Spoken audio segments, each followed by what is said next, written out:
Today, Steph Gordon joins me, smiley as ever, to discuss a list show in listing catalog format.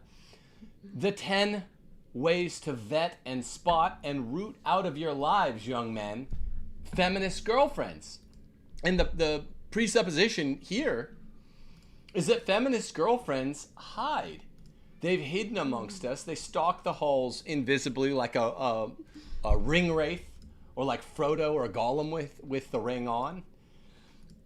A ghoul. Like a ghoul. A ghoul friend. Like your ghoul friend is invisibly feminist oftentimes, and we're giving you 10 ways to not necessarily just spot it, but 10 ways to spot and vet. In other words, the 10 items on this list, this show is all Steph's idea. The 10 items on this list are ways that will at once, if you perform the item, it will sound out and eradicate your feminist girlfriend. Not from life or anything like that. From your relationship, from your presence.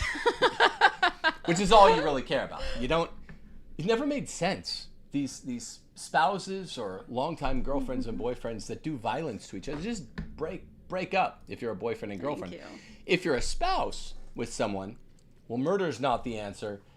There is no real answer. It's too late once you've married the wrong person, which is why it's so crucial that you spot and eradicate a lurking crypto-feminist, Catholic feminist girlfriend before it's too late. That's what today's show is all about. It's 10 ways to spot and eradicate. What do you think, Stevie?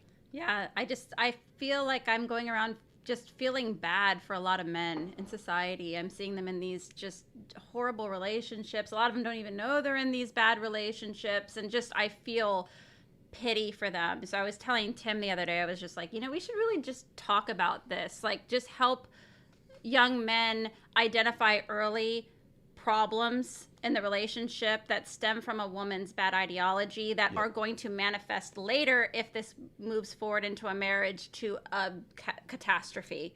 So there are a lot of things that you can spot early if you have eyes to see. So and we'll give you those eyes to see. And a lot of this comes from advice that we give to young dating people who are supporters of Subscribestar or Locals, which is how you can support this show. Go to Locals or Subscribestar.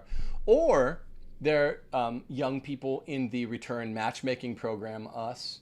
Or they're just young people that Steph and I have mentored over the last 10 years since I've been teaching. Here's one thing. I just want you to react to this real quick. It's an issue that's loomed large for us over the last week. The number one demographic of suicide committers is middle-aged white men. Middle-aged white men. And this has to have something to do with the abuse they're taking at the hands of their wives, almost ubiquitously. You can't tell me it doesn't have something to do with how mistreated the average white middle-aged man is, publicly in the public forum, in commercials, and out in the open, and then privately, it's got to be a lot worse. I don't buy that the high suicide rate doesn't have to do with men. If they're Christian, they can't get out of the marriage, and they're married to someone that abuses them. Women abuse men in this society. Make no mistake, folks. Well, and usually that takes the form of just really not appreciating the fact that men also have feelings and want approval and praise and to be treated with dignity and respect. And men are not there to be your handmaiden and to do everything that you say, ladies. You're there to be his. You're there to be his helpmeet, not the other way around. And unfortunately, I've seen in our society all too often that men are treated like they have to shoulder all the burden and they get none of the benefit, love, appreciation, and dignity that they're owed. And that leads to depression. And I think it's a widespread pandemic that in some later age, they will identify as one of the main sources of this suicide epidemic of middle-aged white males. Tomorrow, so begins another antidote to any kind of vice, depression, anxiety, a class that I'm offering for absolutely free on the Nicomachean ethics. We're going through it in hopefully 10 weeks. I'm giving it for absolutely free. Go enroll right now on timothyjgordon.com. It's a free class, Aristotle's Ethics, the Nicomachean Ethics. Buy the book right now. It'll get there for week 2. Absolutely free. And it's because people are depressed. You cannot be happy unless you're moral. That's the heart of this one book that I say every adult in Christendom, man and woman, whether you're equipped to study other more difficult forms of philosophy, you need to study the Nicomachean Ethics. Class for free begins tomorrow at 5 p.m. CST. Suggested donation, it's unrelated to what we're doing there. It's just suggested donation because people always ask, Tim, you have a big family, you have a handicapped daughter, how can I help? $100 suggested donation. But to those of you who have no interest in making an unrelated donation, it's absolutely free. Also, Steph will be beginning a class, a way of helping out those depressed men by helping their women learn to treat them well. She treats me very well, and I her. But the main problem in society is women abusing men, and that's the theme of today's show. Next Thursday, 8 days from tomorrow, she begins a bi-weekly course, 1 chapter for 2 weeks, on Ask Your Husband, led by none other than this lovely lady herself. Ask Your Husband. That's also absolutely free with a suggested unrelated donation if you want to do it. That's how you support this channel. Like the video, subscribe, click the notification bell. Most of you, more than half, are still not notified and subscribed when you watch these videos. So do that. We're getting to our list of 10 vetters of crypto feminist girlfriends right now. Have you guys noticed that women are out of control in this society? Because I certainly have. So hopefully this will help clear up some of the confusion and mayhem that we're witnessing. Quick all point around us.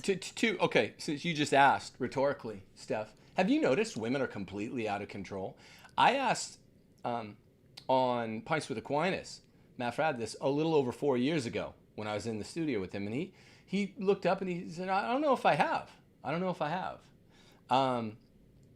7 or 8 months ago, George Farmer and Michael Knowles were in studio with him, and they were kind of talking about, feminism's out of control. It's even out of control in Christendom. Matt seemed to know more what they're talking about then. The game changer was my book coming out, Case for Patriarchy, which is where we're kind of starting with Case for Patriarchy today. And Steph's book, Ask Your Husband, now people seem to see it. It's everybody's favorite topic now. It became the conservative topic du jour in 2023. Oh my gosh, you guys, we've lost so many friends and family over this issue. And it's just, it's funny to be like at the beginning where you're like, I'm sorry to burst everybody's bubble, but women appear to be a problem. And then everyone come for you with pitchforks and torches. And then it takes like 6 months later. Then everyone's like, hey, let's talk about our favorite topic, how women seem to be a problem. A year and 6 months, 2 years and 6 months after Case for Patriarchy came out, did things really get turned around? Yeah. And by the way, when they say, oh, let's talk about my favorite topic, they never acknowledge, by the way, I know I was against you before. I'm sorry. I saw you were right. 1 time out of 10. 1 friend out of 10.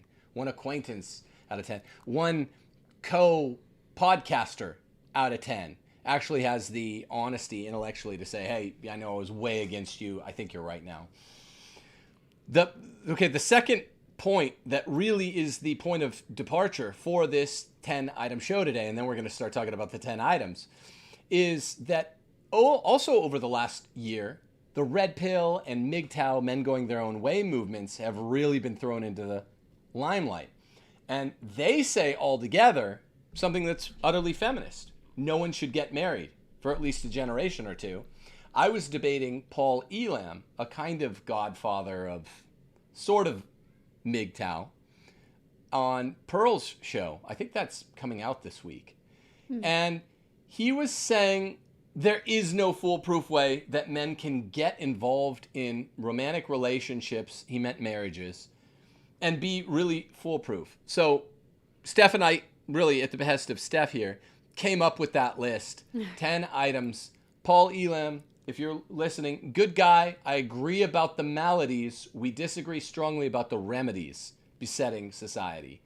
Here are the 10 foolproof ways that men can get into courtships and tell whether they should get into a marriage. Because you should at least try, I would say. If you spend the rest of your life and you can't find a woman that's not going to make your life miserable, if you just can't find a good one, then hey, I understand that, but at least try. And that show was really interesting to me because what he was saying was true, that a lot of these men do not test women enough before they put a ring on it, and then they're stuck in these miserable lives. And so hopefully this show will help some young men out there to avoid a catastrophe. Well, it's misery on the one end where you will be able to bring kids into the world with maybe a bad woman. Mm-hmm. There are a lot of bad women out there now. Inside of the church, outside of the church, inside of trad Catholicism, outside of trad Catholicism, there's bad women. It doesn't matter whether you go to Novus Ordo or charismatic or traditionalism. Feminism has wormed its ugly head in there, and it's hard to find a truly non-feminist woman there. That's where we have to help. That's where all this advice kicks off. Everyone's saying you look blurry there. You don't look blurry there, Steph. You do there, which is, I don't know what else you can do. Well, the problem is that I'm normally over there handling this, so if I'm just blur into the background. The background, so but sorry. I think people want to hear from you on this. Yeah. I really do. I think for a show like this, we were talking about you doing a show with Rachel Wilson, just sans me. Love her.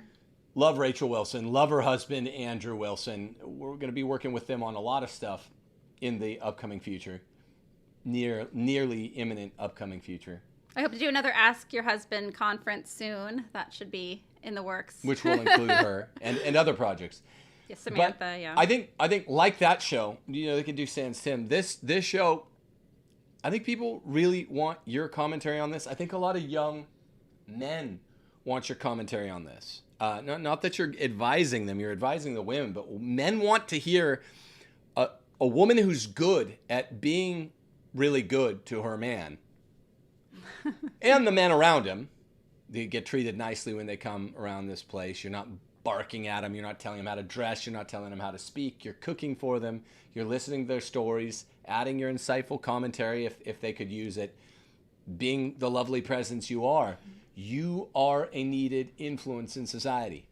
And men don't need your influence. Men need to date women who need your influence, who have been influenced by you.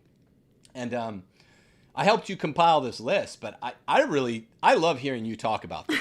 It actually is one of my favorite topics. You're good I love talking about it. You're good at it. I mean, Me and my girlfriends, my friends that are ladies, actually, I have a Crew. solid group of gals that are fun to talk to because they are good wives, number one, good moms, the ones that have had children, and they love their husbands and want them to be happy and not miserable. So they put in a lot of effort in their lives. And they're mostly younger women that have not been spoiled by being part of millennials or Gen X or obviously boomers. There are exceptions in all those generations, but they're mostly young Zoomers where I see a lot of hope. Now, all right, let's get to our rule list. number 0. This doesn't count as one of the rules. It's rule number 0. Men, you guys have a lot of work to do too. This all begins after 5 or 6 dates. Once you and a young lady begin considering one another steady girlfriend, boyfriend. Mm-hmm. Not before. Not before. Your main job on the first 5 or 6 dates is being cool and being manly. Now, it's not Jekyll and Hyde. You're not going to switch over once you become steadies. That's not what we're saying. But you are going to transition swiftly to, okay, I'm still that cool, manly guy that was trying to impress you more. But now that you get who I am in the public space, how I'll present to men, women, children as a stranger, here's how I'm presenting myself in a more intentional way to you as a future spouse. Mm-hmm. Okay? You don't do this on a first date. You don't say any of this on a second date, third date, fourth date. You know, most people, we know a lot about this. We're matchmakers. Go to us by return if you want to be matched with someone, young men and young women. We've seen a lot of it. People tend to go 5 or 6 dates. If they're all good, that's when they become boyfriend and girlfriend. Okay? So don't do it before 5 or 6 dates. Purely cool is the rule for 5 or 6 dates. Now, rule number one. Rule number one. Once you're steady boyfriend and girlfriend with the young lady, say no. Lots, authoritatively, often.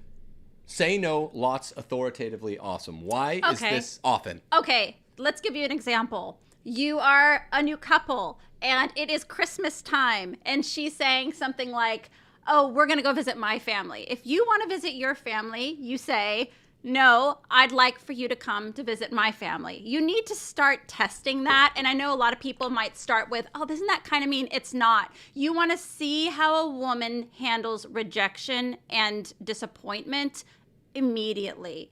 You want to see if she starts getting manipulative, starts getting huffy, starts chiding you. If she can't just say to you a very respectful, like, oh, okay, if that's really what you like, or if this is what you want, or, you know, something along those lines, and she starts leaning into being sassy, bossy, vindictive, grumpy, withholding affection or attention. Affection or attention. Sorry, I didn't mean to. No, she should not be withholding affection or attention anytime, a second, a minute, 10 minutes, or an hour after you say no to her. No withholding affection or intention. Obviously, she shouldn't be yelling, but that's active aggression. You should be looking actively. This is your job as a young man dating. Tell your new girlfriend no, lots, because this is what leadership is comprised of. You don't need help on how to react to women and children when you tell them yes. They're going to love you. You want a good woman when you say, nah, sorry, we can't do that. She goes, okay, well, all right, whatever. What's the next point of attack? You want to look out for active aggression. We saw a guy at Disney World again this year have his 10-year-old daughter throw a phone at him when he pulled her out of line for a ride. Like literally chucked it at his face. We've seen, famously, I told Matt Frad 4 years ago, we've seen a lot of active aggression from wives at Disney World. Every one of the times we've ever been to Disney World, we don't go into public that much. It's horrid. But more realistically, in the Catholic space, be looking out for passive aggression, which most often takes the form. This is what you're looking for, men. Say no to them. More often than not, you're looking for a withdrawal of attention or affection. That's what they do. If they're not heinous feminists, heinous feminists you'll spot right away, because and you say, no, I don't think I want to do that, or I don't know, let's do it the other way. If you can't be a leader in the relationship, a heinous feminist will just be a B right away. Like, you're going to get sassiness. Oh, no, you're not, like all of that. Also, a big problem is when you have the women who start, like Tim saying, manipulate through a lack of attention or praise or really shutting you off. The reason that this is number one on our list, by the way, is because this is going to dictate the rest of your life, how you can lead your family. If you do not have a woman that can hear no, and hear no even somewhat frequently, if you're like, no, I don't want to do this, I don't want to do that, I'm not into this, I'm not into that. If you can't say that to a woman, then you are going to be her helpmeet for the rest of your life and be miserable. Because something's got to give, right, Steph? Yeah. Can you explain what you learned in marriage? How much? I don't mean cucks. I mean all men, loving men, seek the approval of their wives. This is not something for cucked men. This is something, I seek your approval. Yes. If you withdraw attention or affection, which you don't do very often at all. It's early very in rare. marriage. It hurts. Yes. Well, let me just put myself under the microscope. When I was first married, I had a lot of wrong ideas, and a lot of the advice I'm bringing forth to the table, I'm telling you because I've been through some of it, not all of it, because I was pretty anti-feminist all my life, but there were some things that I didn't do correctly, and where it really hinges is that I respected him so much. And this is what I would tell to young men who are telling a woman no for the first time, and it maybe doesn't go the best way possible, like it might not have been with Tim when he first told me no. If you explain to this girl, this is important to me, like Tim did with me when in our early courtship, this is important to me that we both know our roles in this relationship, or this just simply isn't going to work. If you have to come back at her with an explanation, and then she gets it and she's like, oh, I don't want to lose this great man that I've dated, and he's right, I should show him respect. He's going to be the leader of our family if we get married. I need to get used to the fact that he's going to be laying down the law, and I'm going to have to say, okay, yeah, you have the last say and word on the matter. It's so vital and important. It's the number one. I wish I could put star, star, star, underline it, because this is your foundation for a truly anti-feminist relationship, is how a woman takes rejection, no, or disappointment. It's the North Star. It's the North Star. Let's speaking of which, let's move on to rule number 2. Yeah. Check number 2. Say no lots frequently. It's rule number 1. It's rule number 2. It is the seat of your future happiness as a husband and wife. I'm not joking. It's rule number 1 and rule number 2 out of 10. It's and these are ranked in order of importance. And again, Tim does this so well because people might say no. Isn't that kind of jerky to always be saying no? You don't have to be an a-hole about it. You don't have to say like, no, we're not doing that. Shut up, sit down, and be quiet. What that looks like in a real world example is like a lot of times I have ideas around the household. Hey, Tim, I want to do this. I'm thinking I want to, put brick in the kitchen or something like that. And he's like, no, I'm not. That was my idea. No, yeah, that was your idea. But if it wasn't his idea or if he didn't like it, he is very respectful in how he's telling me no. And he has, ladies, the man has a right to say it, and you have the duty to listen to it. So, but it's authoritative. It's It very is. friendly. Yeah. People know, you probably could tell, I'm not really a micromanager at all. But if I say no, it's like, no, definitely not. Here's why. That's how it goes. I'll say no, definitely not. Here's why. And I don't do it a lot because, one, Steph has better ideas than all the other women out there. But 2, she's still a woman. So there's a healthy dose of bad ideas because a woman, right? That's real what bad ones come through.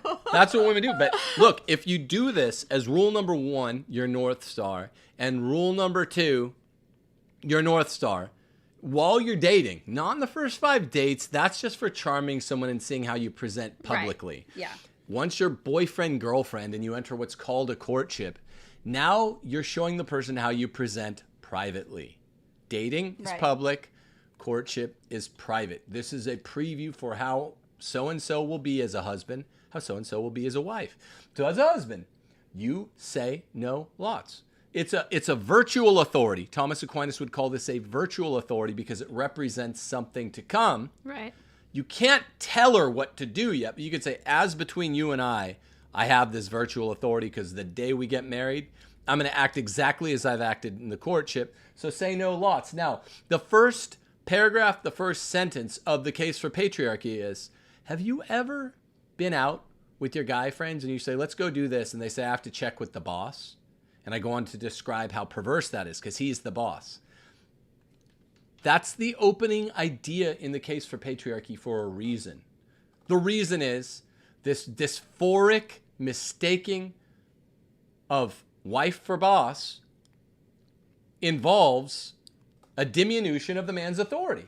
So there's nothing like saying no. That's the ultimate shit test for who's really in charge. Remember how they say, who can't you criticize on public airwaves? That's really who's running the show. Yeah. You might have some ideas who those people are. Whoever they are. I don't know. I don't know.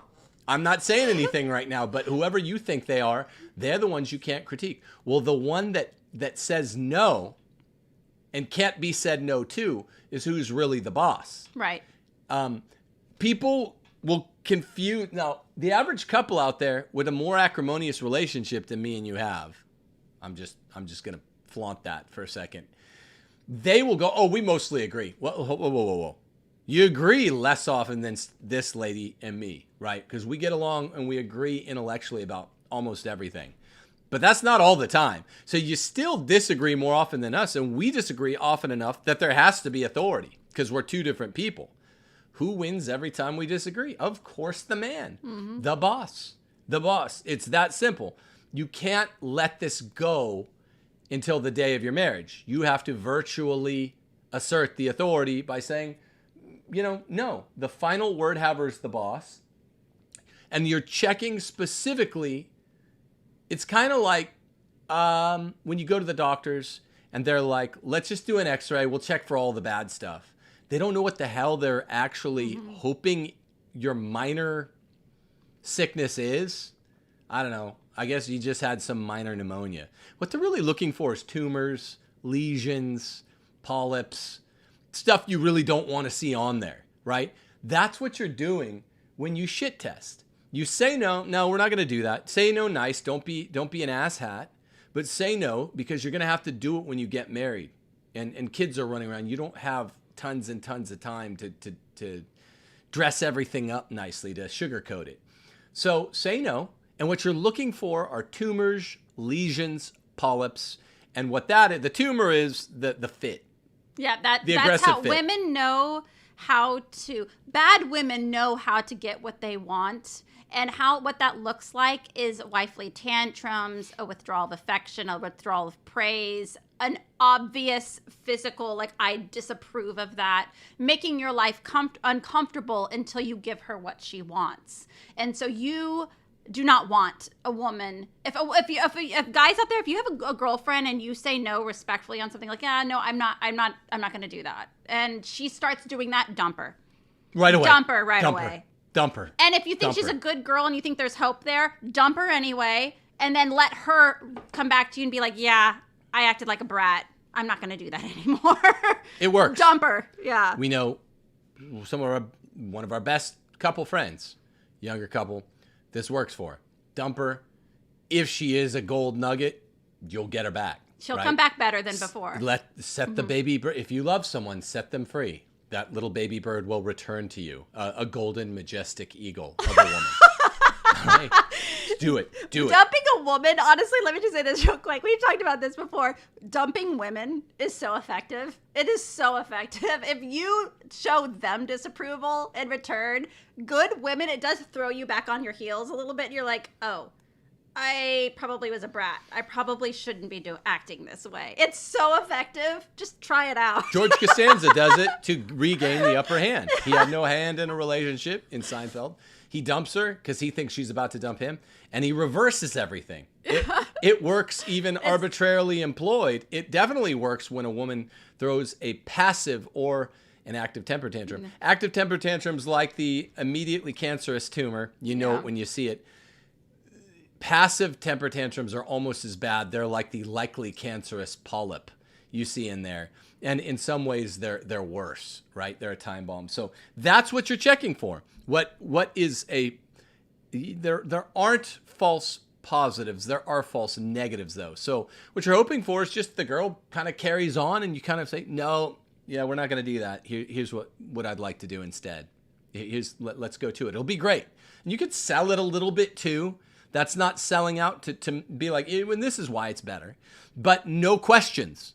What you want is a declarative masculine assertion. No, we're not going to do that. We'll go to my house. Here's why it'll be better. Yeah, I don't want to deal with your mom. Neither do you. Let's be honest. We're going to go to my house because whatever. My cousins are over. They'll be a lot more fun than hanging out with your mom, griping at us about whatever she wants. So masculine declarative assertions, but with some justifications, fine. That's not cucking yourself to do. Because let me tell you, whatever you're seeing now in a dating relationship with a woman is going to magnify after you get married.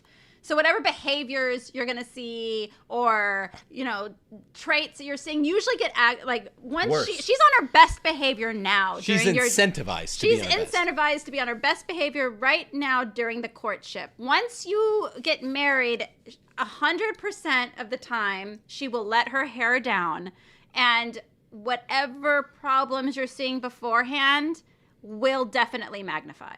Right. So you just need to realize that. An A+ will go. Yes. I mean, look, everyone knows I'm into basketball and football cards. They can only go down in time. Now, if you get them locked, you get them PSA or BGS graded, and you get them locked and slabbed, you could basically seal in whatever grade they were. This is a mint condition. This is a 9. Or it could be a gem mint, which is a 10 or a 9.5, but that's very rare. This is a 9. We sealed it in time, and it basically won't get in worse condition. It can't get in better condition, but it's air slabbed. You can seal it. And you do that by preserving the authority virtually, even technically before you have the authority, because you're just in a courtship, not a married rapport. Saying no to children, and in a different way, women are fully grown and ego formed, even though many in today's society act like petulant children.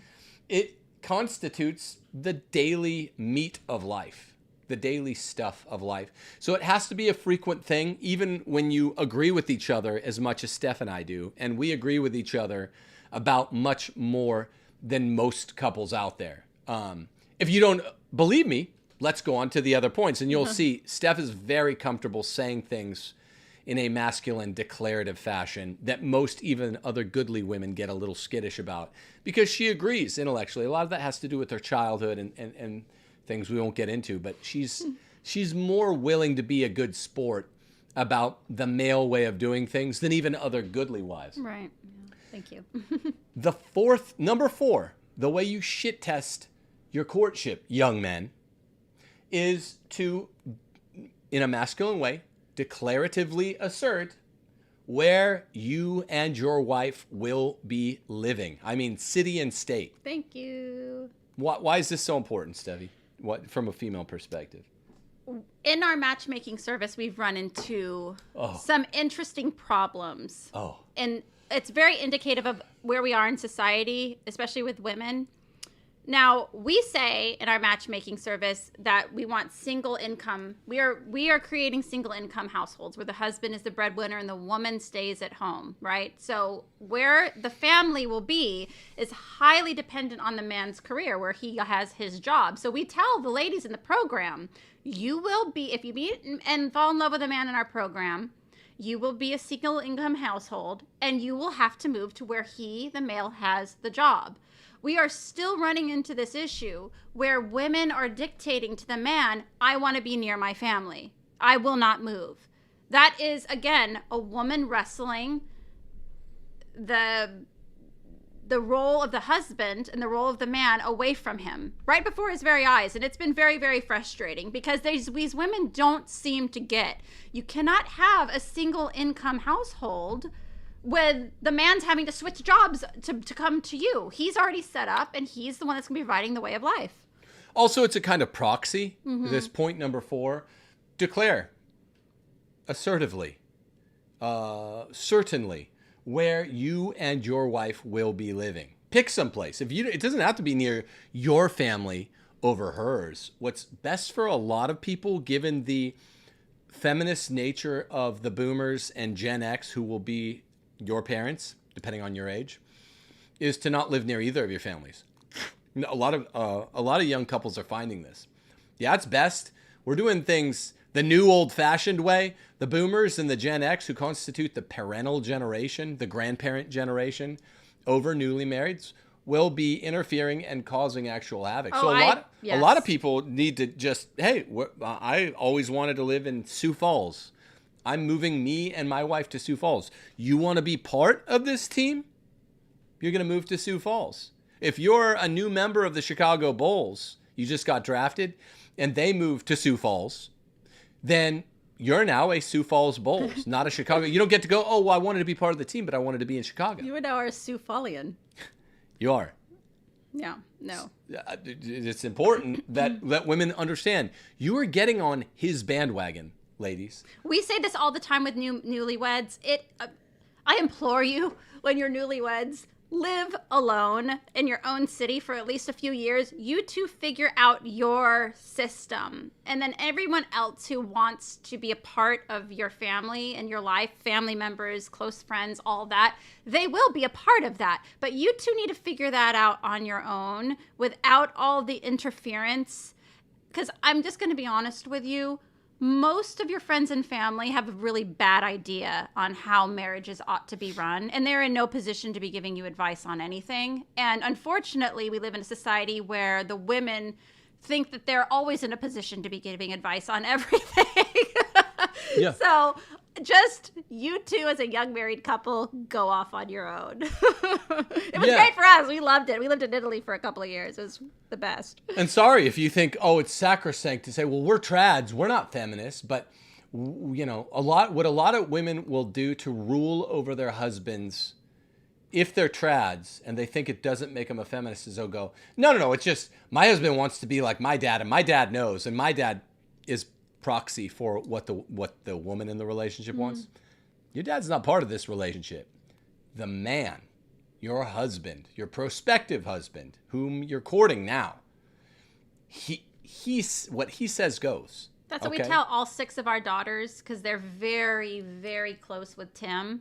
Our time with our daughters to impart to them, you know, the morals and the way to be a good woman, a good Catholic, is from the time they're born until they're 18 years old. And once they're out on their own, of course they can come to their parents for advice, but I had my time with them.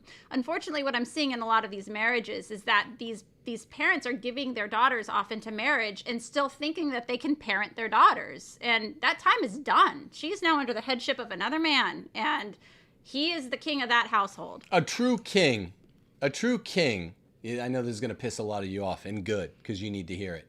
A true king knows the borders of his domain, of his realm well. A true king does not impose over the border of his domain. He observes it, keeps it clean. You know, maybe it's marked off in shrubberies. But he does not start encroaching on, you know, even 10 feet over on another king's domain. Because you know that's war. That's war. It's bullshit. It is war. But it's bullshit is what it is.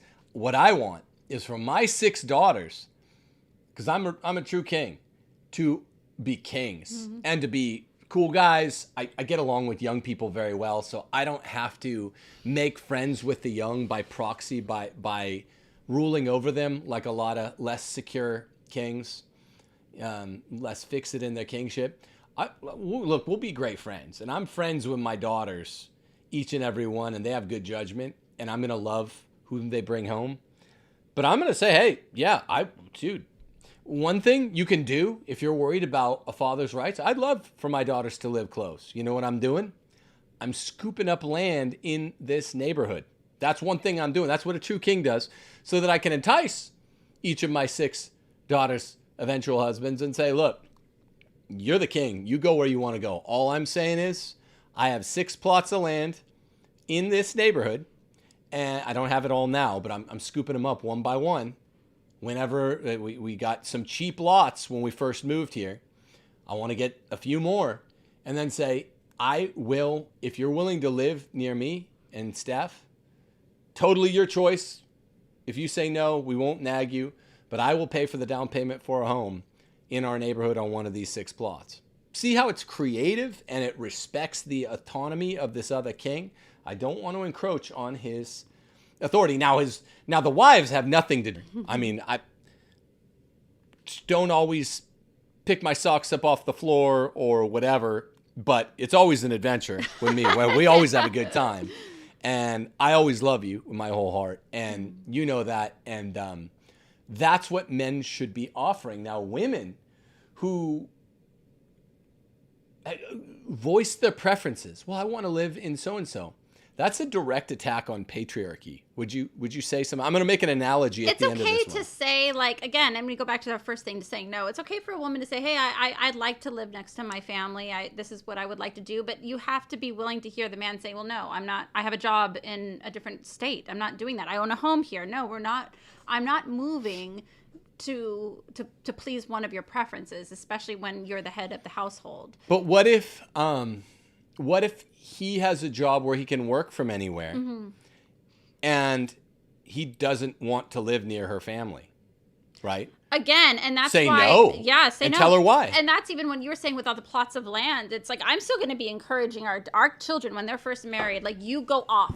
I want you to go off with your new husband. I want you to be a couple alone.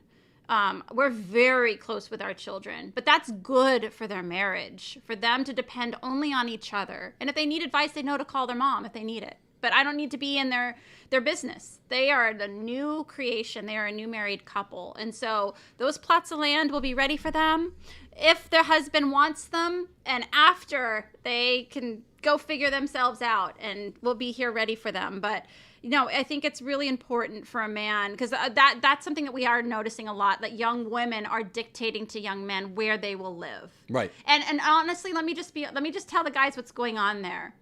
It is a form of feminism, because what these young women typically are doing is that they're saying, I want my family to be the guiding influence on this relationship. I want my parents and my family to be involved in our home life. I don't want to break away, leave and cleave from my parents.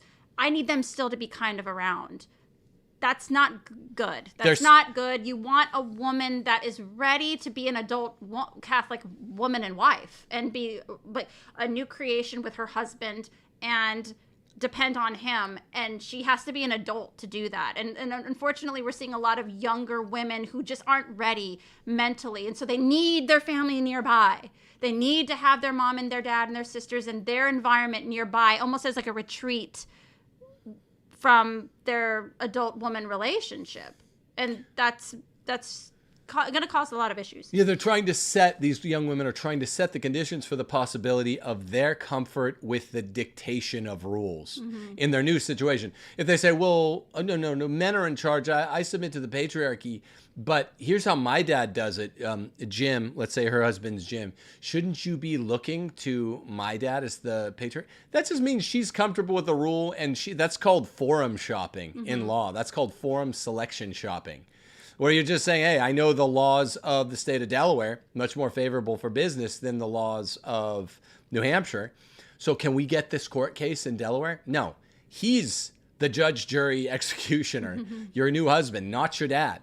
Not your dad. Not your dad. And the young man a young man, when you're first dating and you're first married, it's something you have to learn to do, to be your own patriarch. You need to learn how to do it. Now, you're only going to learn how to do that by, yes, some example if you're lucky enough to have good parents, but by actually going through that and leading a woman and becoming a father yourself. And if you're always having an outside influence, the nagging sectaries of like the wife's family, you're going to get off on the wrong foot. Yeah, he's not going to know. So, that's how you create rigidity in a ruler, by the way.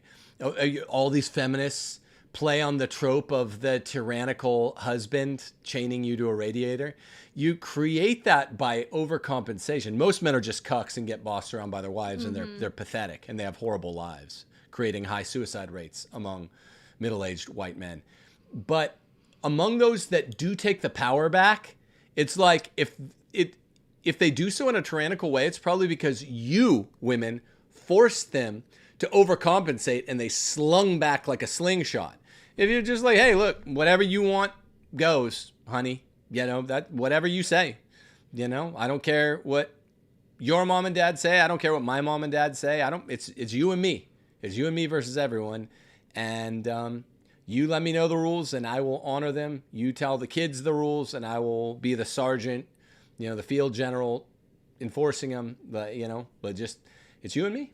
And it's an attack on patriarchy for a woman to list her preferences only when she's doing so in the passive-aggressive way, where she's trying to set the conditions. It's not wrong to say, hey, I've always had a dream of living in Honolulu, Hawaii. You could say that. Just if he says, oh, cool dream, not going to happen because I hate Hawaii or something. Then you just say, okay, cool. But that wasn't passive-aggressive. I'm not saying a lot of women, Steph can do that kind of stuff, and I know it's not passive-aggressive. 99 times out of 100. No one's perfect. I'm still a woman. She's still a sinner, not a saint, but you're good at this. I'd like to make an analogy to move us on to rule number 5. An analogy is preferences lightly, liltingly expressed versus heavy-handedly expressed in even the engagement ring. Oh my goodness. Can you say something about it? It's one thing to go, that ring is beautiful, I love it. It's another thing to have a whole list of engagement. This is a gift. Ladies. This is a gift. The engagement ring, and men, the engagement ring is a gift. It is not. If a girl starts telling you exactly what type of engagement ring she wants and sending you pictures of it, dump her. Dump her. There's so many girls out there, guys. There's so many girls. It is a gift, and you know what? The men don't get anything except for just the woman, right? Yeah, we don't get a dowry anymore. We're supposed to get a dowry. I want to talk about that too, but yeah, like that is. I've seen some hilarious things online on Twitter where it's like men on the street asking women, what sort of engagement ring do you want? And they're like, oh, I need at least 50 years salary for my engagement ring. It is a gift. And you know what? Honestly, I don't even like the practice of women saying, oh, this is what I prefer. I think a man should just go and present her with it. And if you want to be just a nasty woman and you don't like it, then you have a right to say no, I guess, if you don't want to wear that ring for the rest of your life. You're doing him a favor. But saying, what I'm hearing them say is, oh, but I'm going to wear it for the rest of my life, so I want to like it. That, you're a brat. Guys. You're a brat. A good woman will love anything you get her. And we know you're not going to shit test this literally by tying a turd to a string and saying, here, I love you, wear this. You're going to go pick out a polished gem. It's a diamond. You're going to go pick out a polished gem, probably a diamond. There's no hard and fast rule there. And you're going to present it to her, and it's going to be beautiful and shiny. And this girl, look, I'm from a family of geologists.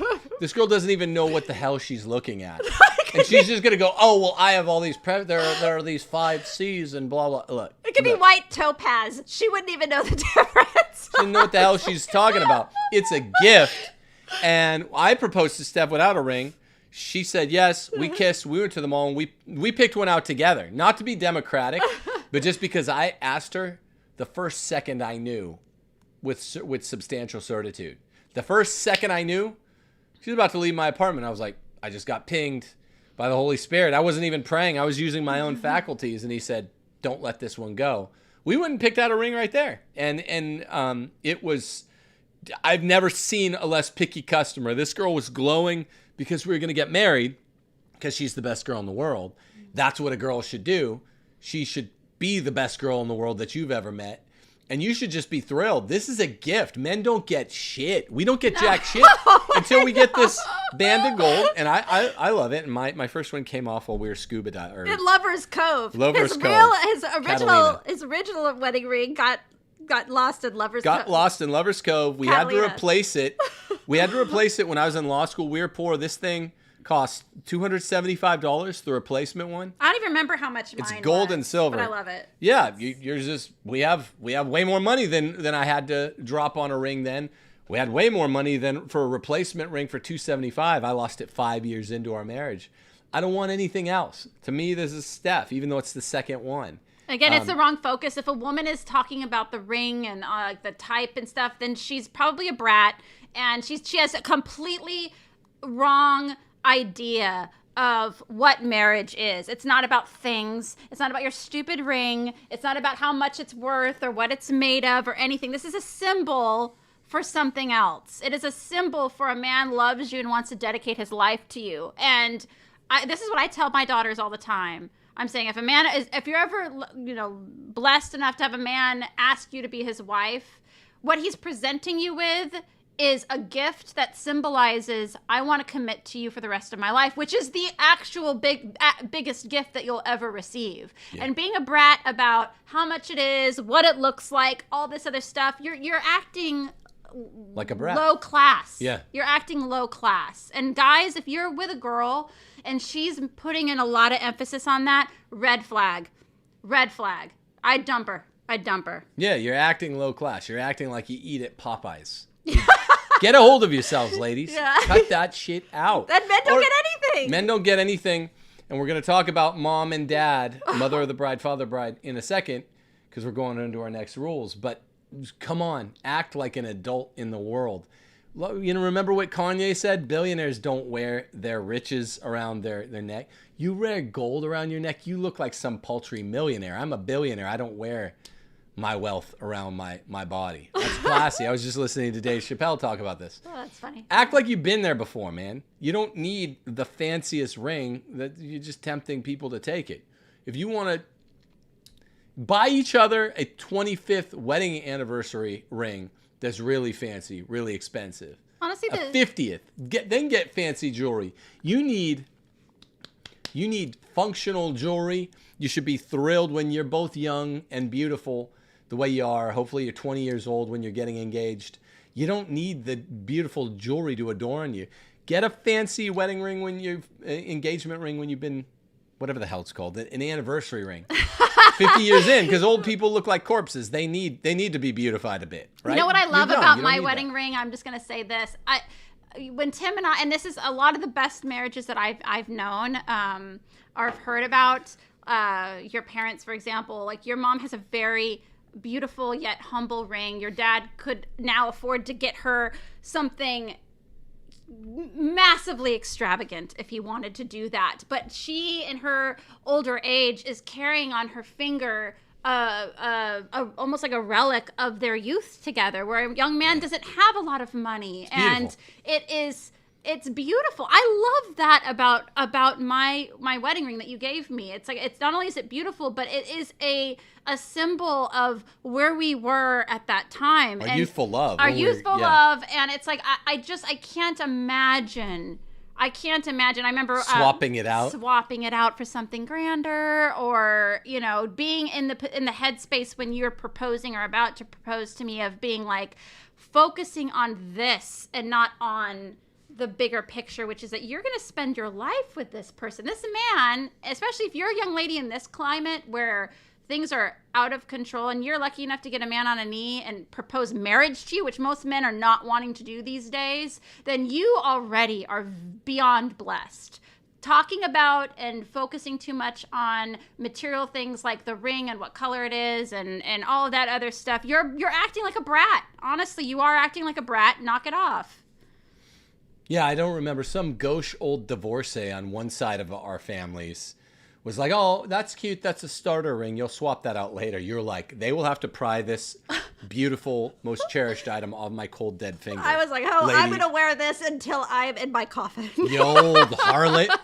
Yeah, that's divorcee talk, right? These are thing the women is, that, oh dear, these women. I'm telling you. So your preference stipulation is bad sign. Ditch her. If the city and state matters too much, ditch her. If you're hearing too much about a gift that she's making you buy for her, that's a gift. She'll reevaluate her priorities if you dump her. I'll tell you right now. You'll find out if you have a good one. If she comes back to you and she's like, I'm really sorry. I overstepped my bounds. I realized I acted very bratty on X, Y, or Z issue. Please give me another shot. If you never hear from her again after you dump her from acting like a brat, good riddance. Man, you're awesome. Man, you just dodged a bullet. Yeah. What's our next one? Number 4. Dump this girl if she cares what her mom thinks. At all. Because that's just matriarchy by proxy of matriarchy. That's not even crypto matriarchy. Now, we're going to talk about number 5. Cares too much what her dad thinks. It's not an at all. It's a too much what dad thinks. That would be matriarchy by proxy of patriarchy. But for rule number 4, if she cares at all what her mom thinks, if you're hearing on dates, dump her. If you're hearing on dates, the woman's like, well, my mom thinks this, and my mom thinks that. That's a weird dynamic the two of them have. I'm very close with my daughters, and I'm already telling them, like, don't. Oh, my gosh. The last thing a guy wants to hear in the world on a date is what I think about anything. Don't do that. Well, remember, so this is specific to once they're even steadies. So, yeah, no one should be talking about anything other than that which makes you seem cool, robo-manly if you're a dude, robo-ladylike if you're a woman. On your first 5 dates, that's what we call dating. We're talking about courtship. All of this stuff pertains to courtship.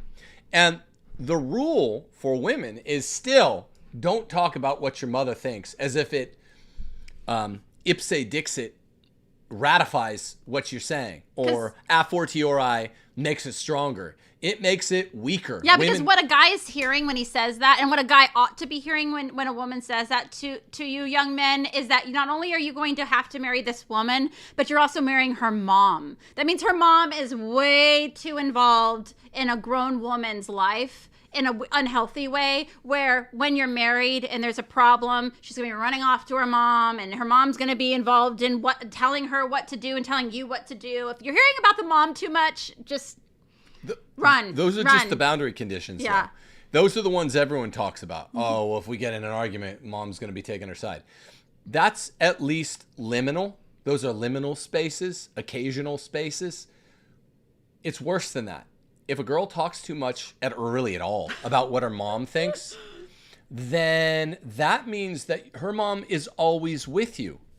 Like Jesus says about the poor, right? That means the mom is always there, like the all-seeing eye, overlooking what goes on in your home, because you've got good Nazi, well, not Steph, good little Nazi number one going, my mom wouldn't like that. The model for the mother-in-law is The Godfather.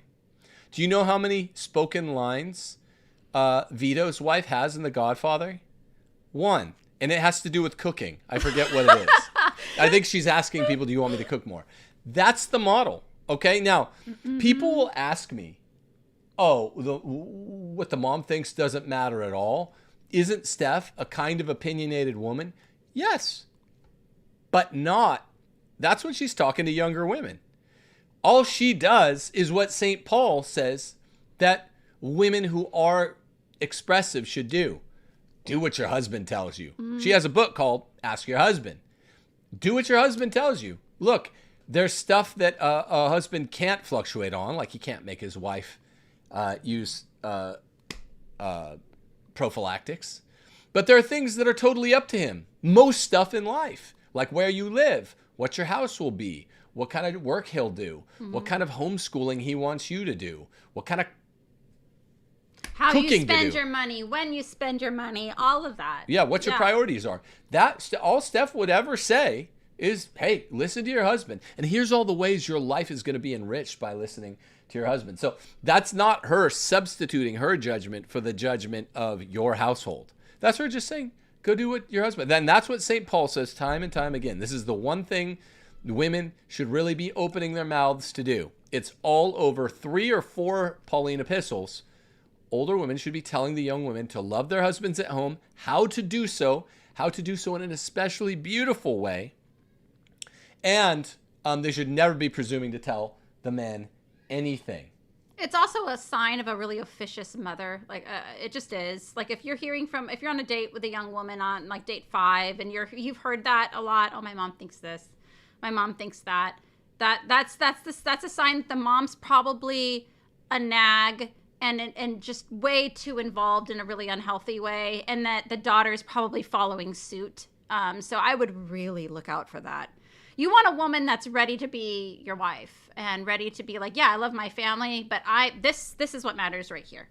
3 words: leave and cleave. Mm-hmm. That's what marriage is. That's what holy matrimony is. You leave and cleave. I see marriages now where men have been married for like 20 years and they are still, whenever they have a problem in their marriage, they're having to battle the wife and the wife's mom. It's some weird tag team thing that I've noticed where the wife and the mother it's like against the daughter's husband. It's very strange. It's like women creating these mini groups to team up against the man. So if you're a young man and you're seeing that already, get out. Address it, and get out if it's not taken care of. Remember, it's weird. There is no end to Christian marriage. If you make a mistake and you marry a girl that deserved to be sidelined or dumpstered, that's your fault.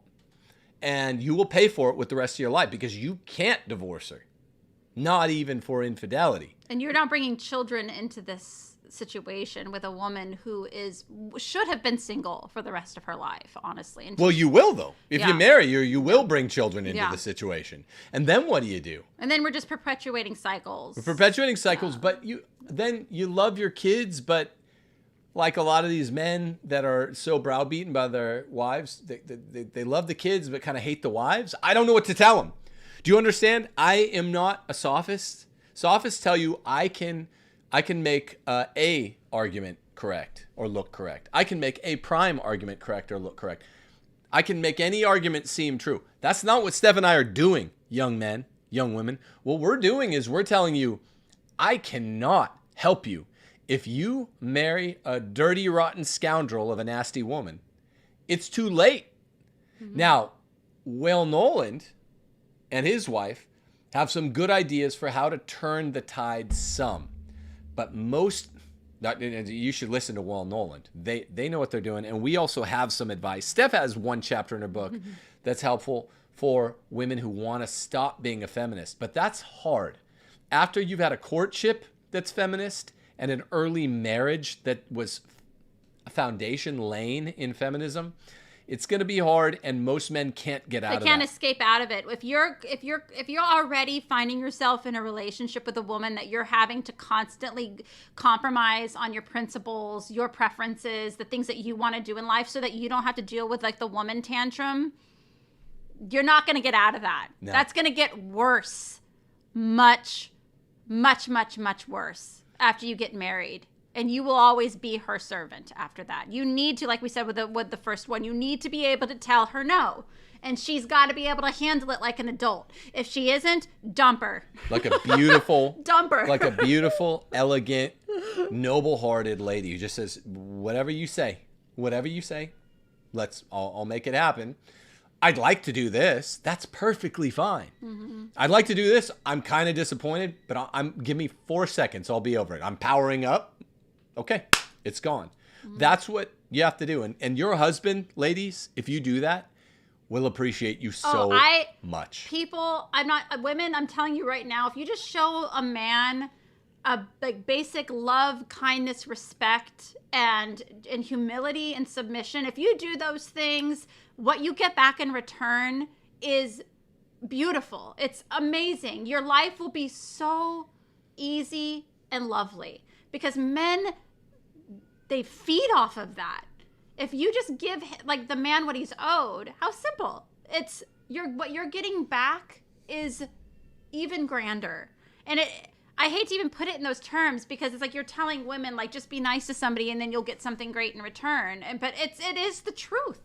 The best and most lovely marriages and the easiest and most natural marriages is that both people understand what their roles are. And they just and why wouldn't that be? God created man and women to relate to one another very specifically. And if we take those rules seriously, of course what God creates, if you're doing it right, works well. Of course. Why wouldn't it? Okay, next one I'm really excited about. That's number 4 on the list, but yeah. Yeah, so all right, let's review real fast. Sorry, we'll take account here. Rule number 1. Say no, young men. Lots say no authoritatively. This is how you shit test women you're courting. Rule number 2, say no lots and say no authoritatively lots. It's the first 2 rules. Rule number 3, dictate declaratively where during the courtship you plan to live with your wife and kids. And don't negotiate. Do not negotiate. Do not negotiate with a woman. Just tell her this is where we're going. And if she starts, like, nope. You don't even have to name her. You don't have to say, this is where you and I are going. Say, this is where I and my wife, woman X, named woman X, and my 11 children will live in Duluth, Minnesota, or whatever you want. Yeah, talk about the wife in like an abstract. Yeah. Like for me and my wife, whoever she may be, maybe you, maybe not, will be living in Sioux Falls. Whatever you want. Rule number 4, dump her if she cares at all what her mom thinks. Oh, my mom thinks that you should have worn nicer shoes on the date. My mom thinks you should have gotten the COVID vax. You should have gotten the COVID vax. My mom thinks you shouldn't have gotten the COVID vax. If you screwed up and you got the COVID vax, and her mom's at least a trad. We'll hear it more often this way from trads.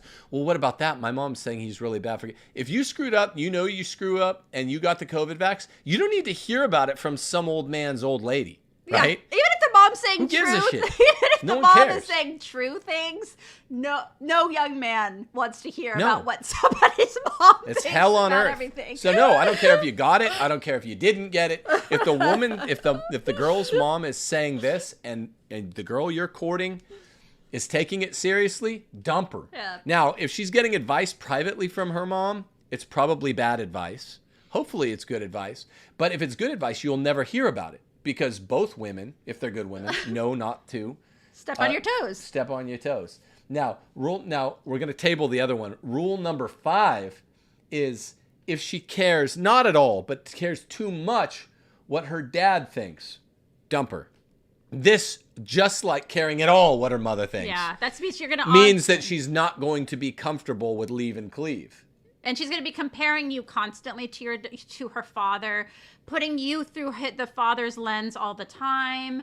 Yeah, if you're having to compete with the woman you're dating's father immediately, It's weird. dump her. That's That's weird. Do you have a lecture complex? It's Because weird. a man can say to a woman, "Look, I don't have the Oedipal complex. Whether you have an A+ mom, a C+ mom, or an F+ mom, you shouldn't be actively comparing because comparison is a thief of joy." I think Theodore Roosevelt said that. So true. It's weird. Are you Oedipal, dude? That's what a girl has a right to say to a guy if he's like, "Well, my mommy makes me macaroni on special days where my nose goes sniffle."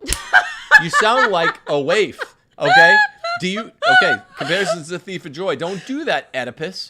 And same thing with the man talking to his courted girlfriend. You're not If she says, "Hey, I want you to be like my dad," what are you, a lecture complex? This is gross. It's getting Greek. And Don't men, do you're that. not dating a woman if she's saying that. You're dating a daddy's girl who is going to, again, be bringing in her father into your relationship far too much. A good dad, by the way, Tim and I talk about this a lot. A good, honorable father understands that he had his daughter under his care until she was an adult and she's on her own life. He had that time with her to instruct her, to teach her, to all of that stuff. When she's a married woman, his time for that sort of instruction and what have you is done. Fini. It's done. You have your time, guys, dads, with your daughters. Use that time wisely. It is not appropriate when your daughter is in a serious relationship for you to be constantly interjecting yourself. No, not constantly. Ever. No. See, this is the problem. The rule number 4 is if the girl cares at all what mom thinks, dump her. Rule number 5, if she cares too much what dad thinks, dump her. But that's still a low threshold. So I want that to be mistakable here. A goodly king knows his border well, right? He tends it well. It's a clean border between his domain and the realm of another sovereign prince or king. And it's usually the insecure dads that are the ones that are like using their daughters because they're not getting it from their wives. Always. They're using their daughters as a way to get that lordly respect. Like, oh, my father, when I'm in dating age, you have to approach my father on bended knee and offer him all sorts of adulation and praise, and then you may date this young lady. Like, secure, good dads they know they did a good job with their daughters. They don't need to have the new boyfriend kiss his ass all the time. And it's weird when and I see this, I'm sorry guys, I see this a lot in the trad community where it's like the fathers are being placed in a position of almost demeaning the new boyfriend. You men should be raising your daughters where you had your time with her. She brings a young man into your family. And it's a proof of concept. And it's a Her proof of good concept. taste is a proof of concept. Yeah, I can't wait to meet who young Maggie brings home. He's going to be a champ. He's going to get along with us and our friends like a champ because Maggie doesn't take crap from guys and she doesn't want a girly man. And she wants a guy that I hope he's a better man than I am. It's not a contest, Electra Complex. Right? A good king knows his borders. And guess what?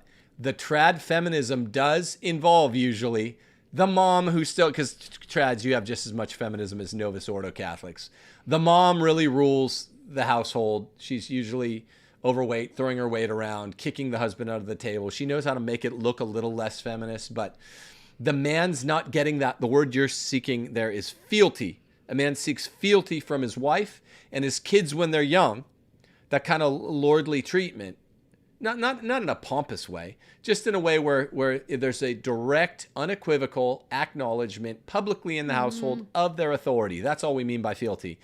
So the man doesn't get it, but it's expected by, I guess, the mom and the daughter who's now of courting age, that he'll get the fealty through the young man, which is like I don't want my daughters, and you don't want this, I don't want my daughters' husbands to think they have to kiss your ass all the time. No. I want my daughter to marry a man. I want him to know his kingdom, and I want him to know his boundaries, and obviously respect Tim. But if my daughters are bringing home a guy who's kissing Tim's ass too much, gross. It's gonna be that to me, that makes me worry. I'm it's a form of feminism. This guy isn't his own guy. No. Is he going to protect my daughter? Is he a man enough to be his own lordly king over his parameters? Or is he going to be constantly kissing Tim's ass? Like that? That's just not. It's not manly. It's not what a king does. And it's not what I really don't like this in the trad community, that the fathers, the good fathers, who really do have a right to, are invested in their daughters because they are the ones, and it's a rarity in society, who actually raised them well. But don't overstep your bounds. Just because you're a good dad and just because you really invested your time with your daughters does not give you the right to grind under your heel a young man who's now coming into your family to assert himself as a patriarch. You need to step back, trust that you had your time with your daughter, you raised her, you had many, many, many, many years to impart to her what you needed to impart to her. And when she's out there exercising a choice in a male and she brings him forward, you need to treat him like another patriarch, not like some boy who needs to be scolded and demeaned to enter into your family. That isn't manly. That's really, it reeks of insecurity. Yeah, kings don't simp. And kings also, the older king doesn't grind someone under their boot heel. So when you see this happening, it's just feminism. It's barely concealed crypto feminism. You see it a little more in the trad community, like you're saying. But you see it in Novus Ordo and in secular world too. The dad doesn't get respect from the mom, but they're expecting the dad to prop up his daughter's future matriarchy by proxy. And therefore, kiss my dad's ass, kiss my dad's ass. Well, your mom doesn't kiss your dad's ass. She's the main person that ought to be doing that. Why would the young man who's trying to marry your daughter kiss up to you when the mom sets the ultimate example for her offspring? Thank you. If the mom doesn't treat the father with fealty, why would the young woman, the daughter, or her husband? That's really perverse. Well, that's why a lot of these guys do that. Because men honestly are looking for fealty, and which I get. I understand. Men want that respect and honor. And when they're not getting it from their wives, it's way easier to get it from the boyfriend that's showing up on your porch to date your daughter, right? You can kind of force him to kiss your ass because you can't. These guys sure as heck aren't doing that with their wives. They're not saying, hey, I'm owed more respect. You knock this off right now. I'm putting this out there now. This is not an abstract example. This is a real world example. Don't know how it's going to play out. 6 daughters of my own. I really want to do the plot of land thing, and I really want to be in a position, in 10 to 20 years where I can offer to buy all 6 of the daughters with their husbands land to entice them to live near us, because we are a very close family. But I will never guilt trip them, never gaslight them. And if one of those son-in-laws, future son-in-laws, says, I'm sure he'll be a really polite, cool guy. Let's say it's Maggie's future husband. Says, I'm really flattered. That's so sweet. Tim, can we just most respectfully decline? I'm so thankful. But I've had a lifelong dream of going to Sioux Falls and raising my family there. It became the city of choice here. I'll say, dude, that's awesome. And you're an amazing young man. I really want you to be near us. But good for you. One thing I respect is a belly fire fighter. And that's what I want my daughters to have, because that's what it's going to take. That's what the martyrs were made of. That's where the world's going. If he can't withstand a little bit of friendly pressure, from a strong yet friendly father-in-law like myself, hey man, I bought you this plot of land if you want it. If he can't say thanks, but no thanks, then he's not going to be able to protect my daughter. He's not going to be able to push back against his employer, who's very impolitely mandating he does something immoral. Right. He's not going to be able to push back against the New World Order. So I'm, in a way, really relieved, even though I won't be relieved if that happens. I want them all to live near. Yeah, so young men, what we're telling you is, like, don't allow that. Don't allow that. If the dad is overstepping his boundaries, put him back in his place. Yeah. Just be like, no, this isn't how this is going to work. I'm dating your daughter as a man. She's a woman. And, like, we will let you know what we decide to do with our relationship. It's not normal and I don't understand why even dads would want their daughters dating guys who would allow themselves to be treated that way. I would you explained be horrified. You explained the psychology before. Yeah. All of this comes from those dads aren't getting the fealty from their wives, the kind of appreciation. Yeah. And so they're seeking it elsewhere, like a blocked wish. Right. It's a blocked wish. Psychologically, that's all it is. You're like, I will be treated like a lordly king at some point in my life. You're doing the dishes. You know, you're literally you're a man doing the dishes. That's why you can't be treated like a king. My wife won't treat me that way, that I will make my daughter's husbands treat me like this. Right. I'm cooking 6 nights a week and doing the dishes 6 nights a week. And I have to go ask my wife if I can have permission to go to the bathroom. But I'm going to be a big, hard man when I have a little bit of authority over my daughter's boyfriend who might want to marry her. By the way, yes, trads, this applies to permission to marry. There's no such thing as permission to marry. There's one person's permission that needs to be granted for a woman to marry a man. And it is the man. This is the one thing the man asks the woman. She has to say, whatever you say goes, if she answers this preliminary question in the affirmative for the rest of her life. But he has to ask her permission. Hey, will you marry me? The answer is always going to be yes. And then I suggest, then you go, either the man can do it one-on-one with his eventual father-in-law, or they could go together, then say, hey, mom and dad, we want to tell you something, or however you want to do it. Because it's so okay, can I just say this, guys? It's phony to ask a dad's permission, because you're really not asking his permission. You know darn well, guys, if you met a girl tomorrow that was like 10 on your list for everything, and you want to marry her, and she said yes, if you went to the dad and you're like, can I marry your daughter? And he was like, no. Are you asking his permission? You're not asking his permission. Don't be a phony. Just go tell him afterwards, after you ask her permission to marry her, just then go tell him together. Or if you really like the dad and you really think he's a cool guy, invite him out for a beer and just be like, yeah, I want to let you know I asked your daughter to marry me, and she said yes, and we're really excited. I'm excited to be a part of your family. That's cool. That's the coolest way to do it, cool. I think that's what I did. I don't even remember, because it was so... Well, no, here's the problem. I'm going to push back, Steph.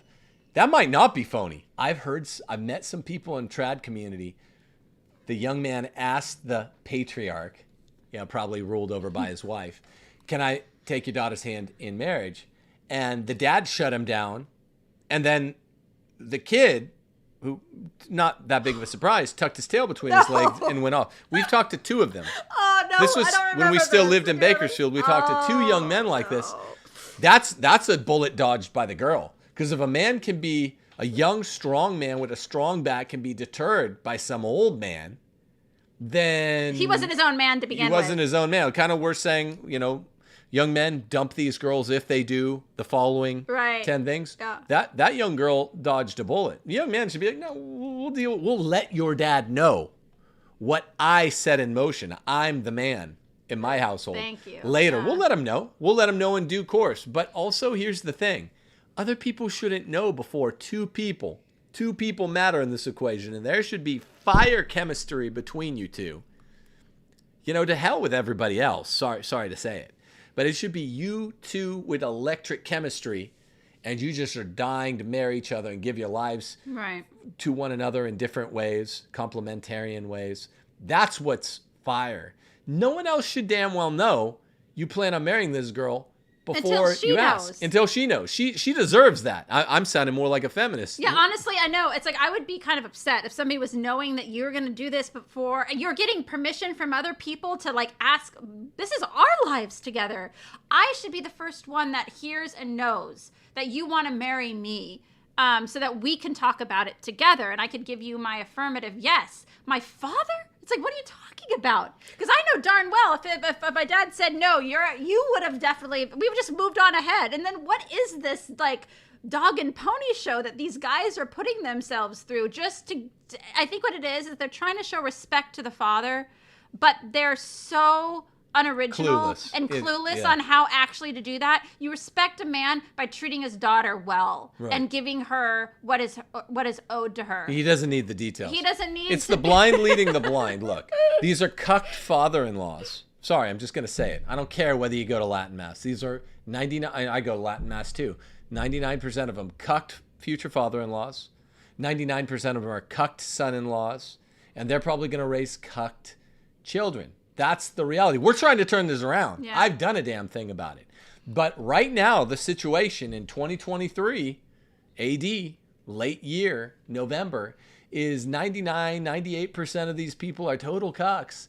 And so the father's setting down rules, kind of like what must it feel like to live in a really snowy place when you live in the desert where it never snows.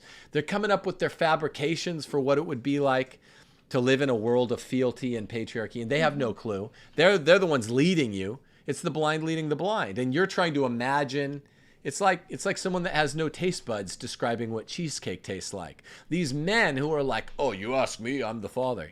You're not the father of anything. Look, you're a biological father, but you've never experienced what a man deserves, and I'm sorry for that, but I'm not going through the same thing. You're not cucking me. I'm going to get fealty from my wife. I wish you'd had it the last 40 years. But you're not going to get from your daughter or her husband, me, what your wife owes you. Sorry, guy. You know? And that's not an overly adversarial way to start things out either. No, you can do it in a respectful way. Like I suggest, I hope our daughters' husbands do that, or fiancés, just tell us afterwards. Yeah. Talk to my daughter first. And if she gives you the thumbs up, then I'm going to trust that I had my 18 or plus years with her and I taught her how to pick a good one, because that was my time with her. And if they come to me as a couple and they say, hey, we're going to get married, I will respect that. If a guy shows up in my porch asking him to marry my daughter, I'm going to start worrying that this is an actual dude, that this man can actually like take care of my daughter. Be your own man. Rule number 6. If a young woman that you're courting doesn't mainly ask you fun or adventuresome questions about your future plans, dump her. If she instead tells you about her fun adventures, girls don't have adventures. She should be wanting to vicariously be part of yours. If she doesn't do that, dump her. If she's telling you about her big plans for shaking up the world, dump her. She's a dysphoric. Dump her. She should be interested in you and what you're doing and asking you lots of questions and being invested in, even in a cursory way, your career, what you plan to do with your life. Like if you're hearing way too much about what she's doing, what she's going to do, all this other stuff, then that's an unbalance. That is a serious imbalance. You're going to be hearing about it for the rest of your life. You're going to be hearing only about what she wants, what she thinks, what she's planning for, and there's not going to be room for you in that. In her mind. It's pretty obvious. Yeah. Her life is vicariously grafted onto yours, not the other way around. She's the helpmeet. Woman is the helpmeet made of the man's rib. Yeah. It's not the other way around. Her life's adventure will be what you take the form of joining your adventure, not the other way around. So you shouldn't be hearing about, what are your plans? Well, your plans, if you're going to be married to me, are doing, making sandwiches in whatever city I choose for us to live in and having a good time and whatever. You see, I'm not barking orders at this lovely lady, but it's, hey, I wanted to go to Rome, Italy, in our 3rd year. And Steph was like, oh, that'll be a little nerve-wracking. Trust me, it'll be fun. She's It was. Okay, I'm kind of worried, I was so but wrong. I'll follow you. No, you weren't wrong No, I because was you never worried. fought me. You were I worried. didn't fight you, but in my head I was like, oh my gosh, I'm a little bit nervous about this. But I was wrong. He was the leader, and he's like, it was totally right. It was so fun. It was a great fun. time. You loved it. Yeah. We had a great time. And to your credit, you never fought me in a serious way. You're a little worried at first, but you're like, okay. Yeah, look, my adventure is that which is grafted onto yours. Yes, thank you. It's not the other way around. It's not the other way around. It's so dysphoric when women are the ones that are setting all the plans, all the future. If a woman is doing that to you in the courtship, dump her. Don't deal with that. She should be game for what you're bringing to the table, because you will be the one in a properly formed relationship bringing everything to the table. Literally, the food. You're going to be bringing things the to silverware, the table itself. You will be the one that, and again, they're all gifts. Yeah. They're all gifts. A man goes out, earns this for his wife. There's another reason why you should never have two incomes if you can help it, because the natural gratitude will stop. Whoever comes into our house is like, Steph's so grateful. You guys have a nice way of life, but Steph's so grateful. This is what Nick is always saying. Yeah, because she knows she can sleep in. Women deserve their beauty rest. Look at the great beauty. That requires rest. She can sleep in. I'll get up early. I'll do that. I'm pleased to do that. She's grateful. When she wakes up, she's like, wow, what a nice house. What a nice table. What nice silverware. What nice food for me to cook up. It's a beautiful thing. Did we go over number 4? I love number 4. Well, 4's become 10. Oh, okay, We'll close with 4. We got them all mixed up. Rule number 7 is an instantiation of rule number 6. 7 is if this woman thinks her job or her degree, her educational degree, is interesting, it's not. And dump her. And again, if she's a good woman with slightly bad ideas, she'll work it out and come back to you. Now, there's a slight exception here. If she studied philosophy or theology, then yes, she does have an interesting, worthwhile degree. But this is Steph's big point. This is my point, yeah. She's going to implement the use of that as a homeschool instructor. In the domestic setting. In the domestic setting, in the, kind of the very, very, very minor league. So it's not like you're going to be, if a woman goes to get her MRS degree at a very Catholic college, even though I wrote the book, Don't Go to College with Michael Robillard, I say that's acceptable. It's a good place to meet a young man if she didn't meet a young man in high school.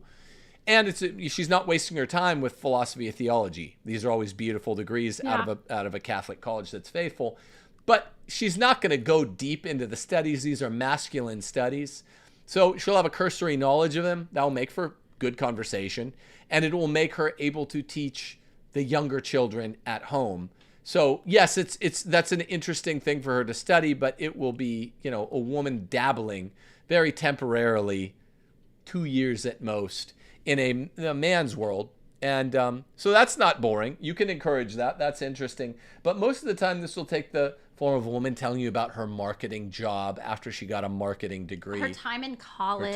Which is fine for conversation. But if she's really laying it on about how into her job is and how into her, like what she was doing at college, all of that stuff.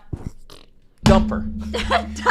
This is literally the only way, the exit ramp is the way that you're like, okay, have you ever been on a road trip where you think it's like a gas station here at exit 97 and you get off, but they have one of those really convenient get back on because it was exit 98. So you just did, this is like a little pit stop. Like, and if you know what? That's a great thing. The best thing you can do for a woman when you're dating is dump her.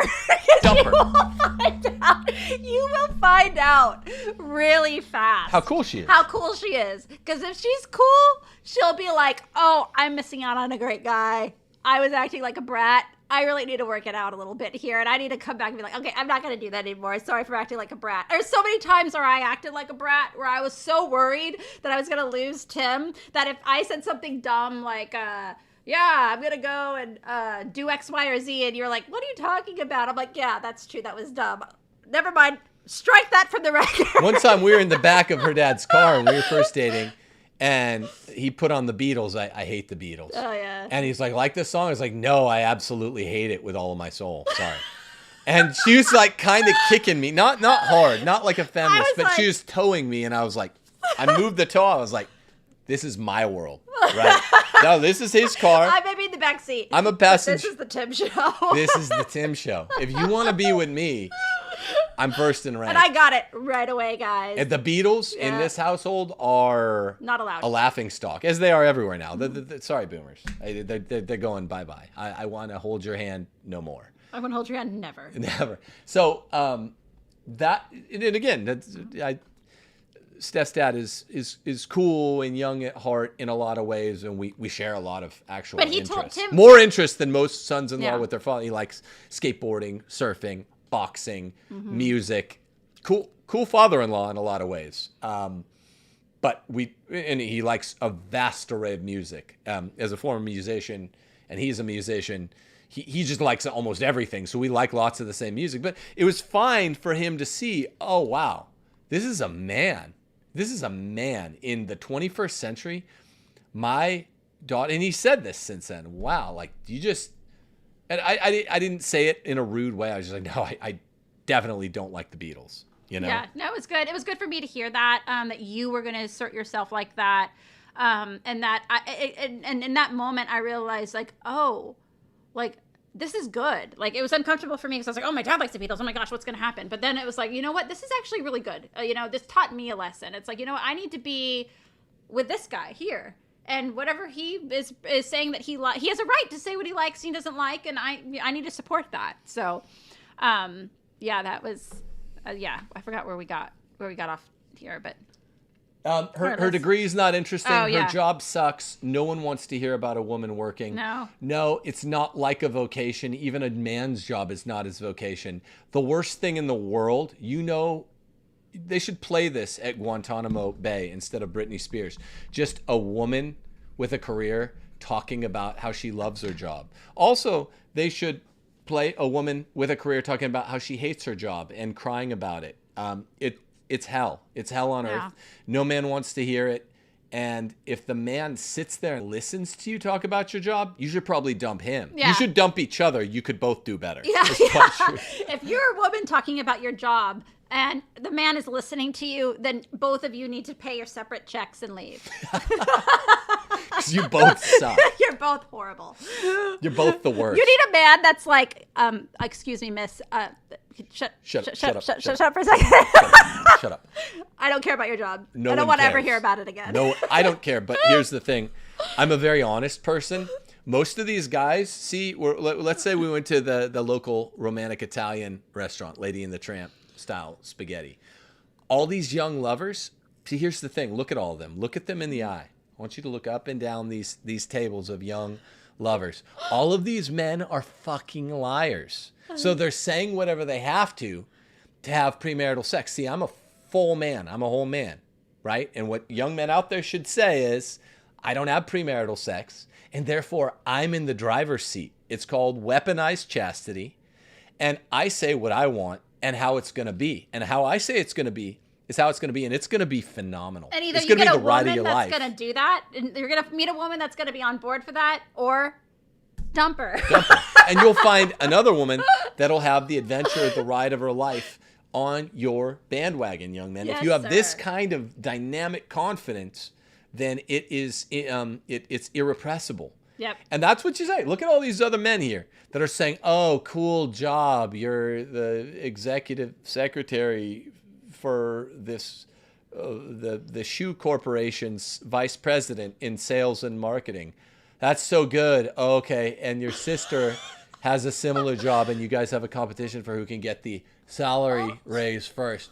Like, those guys are liars. And guess what? They're porn addicted freaks who are just trying to get in the pants. When you're like, look, sorry, I have to stop you right there, and I don't mean to be rude, but not only I don't care, but no one in the world could possibly care.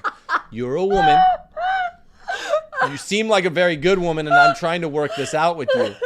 You will have the adventure of a lifetime, day in, day out, if you shut up about your job, become my wife. We might travel. We might go to Europe once every 10 years and live there. We might do very exciting things. I'm the kind of guy, I like to dust things up, maybe get in the occasional fight, even in my 40s, street fight, whatever. It's going to be fun, but it's gonna be cool. I'm gonna make money. I'm gonna do whatever I have to do. We're gonna have a great time. Just never talk about your job again. In fact, quit tomorrow. That's an honest man. Dumper. Or else dumper. And that's what a chaste man sounds like. Because, see, what you guys don't understand is a porn-addicted, weak cream puff pervert freak. They're the ones that tell women what they want to hear. A man who's been forged in the crucible of weaponized chastity is like, sorry. I'm temperate. I can deal with chastity. I love chastity. I have the other natural virtues. I'm not going to sit here and be bored through listening to you talk about the shoe company. This is the man show, guys. It is the man show. Don't let the woman take over the man show. Talking about her job, nope. This is the man show. We are not discussing stupid female careers. She should be Dumper. listening. Well, hey, it's a vested interest she has. Hey, I'm not trying to be a bore, but I want to hear you talk about your career because I'd like to meet a guy that's serious about his career, serious enough to at least earn a living so that I can stay home. That's, again, these are not first date, second date, third date, fourth date, fifth date topics because you want to be cool there. This gets slightly adversarial. These are the things that a woman should be saying, spit back at a man. Hey, no, I don't want to talk about my job. You're the one in the hot seat, guy. How are you going to raise through the ranks? Say it nicely, but it's perfectly fair for you to say, how are you going to, support me? I don't want to sound like a brat. That's a lifelong gift, but it's also my right as a wife and a mother. That's dope. Yep. That's a woman who knows her worth. Sounds like a virtuous, cool woman. And then most of the rest of the time, just be like, what adventures are you going to have, dude? What's your vision for raising a family and not being a dead-eyed suburbanite? You notice how everyone in the suburbs sucks? They're dead-eyed suburbanites. How are we going to be fun, loving, play together, pray together, have a good time, do whatever we feel like doing as long as we're observing God's law? How are you going to raise a family that does that? That's a cool question for a woman to ask a man. And Steph asked me stuff like that, and I always loved her for it. And obviously she's a really cool I'm just here lady. for the ride. So, if she thinks her job or degree is interesting, dump her. We talked about the exception for theology and philosophy. That's cool, but that's a lower end domestic setting. Your job's not interesting. Your degree is not interesting. No one cares. Oh, conversely, if she just says, I'm just here for the MRS degree, dude. I don't really care. I just want to have babies and look good while I do it. Stay thin and pretty and just marry a cool dude like yourself. I'm not lying. Marry her. Marry her. Don't dump her. Marry her. Put a ring on it. Yeah. That's a cool chick. That's a really cool chick. That's a classical chick. Marry her. What the hell time is it? All right. Rule number 8. If she tells you how to speak. Okay. Here we go. I love this one. Yes. Dump her. Dump her. Dump and her. also, this also goes to all the women in the audience. Don't tell Tim how to say what to say. We're going to dump you. What words to say. If you find them crass or not. I don't do that. I'm his wife. Random chicks on the internet are not going to tell my husband how to speak if I'm not even doing it. They're like, well, that's because you're chained to the radiator. No. No, she's not. It's so Steph will tell me, hey, that was funny what you said today on the air. I laughed my ass off.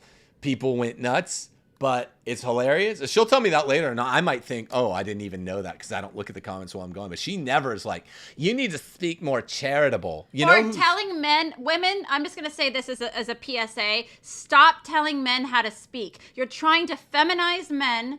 I don't care if you don't like their parlance or you think certain words are crass or anything. You're feminizing them. Men do talk a little different than women. I don't know if you've noticed. And it is so unfeminine, honestly, for women to be peeking in and being like, you shouldn't say this. You shouldn't say that. It's naggy. It's bossy. It's unbecoming. Don't tell a man how to speak. Men do not need women going around scolding them on what to say. And men, if you're out there and a woman starts on a date telling you what words you're allowed to say or not say, or politics you're allowed to talk about, or you're making a critical assessment on something and she thinks it's uncharitable or whatever that, and she starts chiding you, dump her. Dump her. Dump her. If she says the words, be charitable, I need both hands for that. Dump her. Dump her. Because now, I'm not talking about real caritas.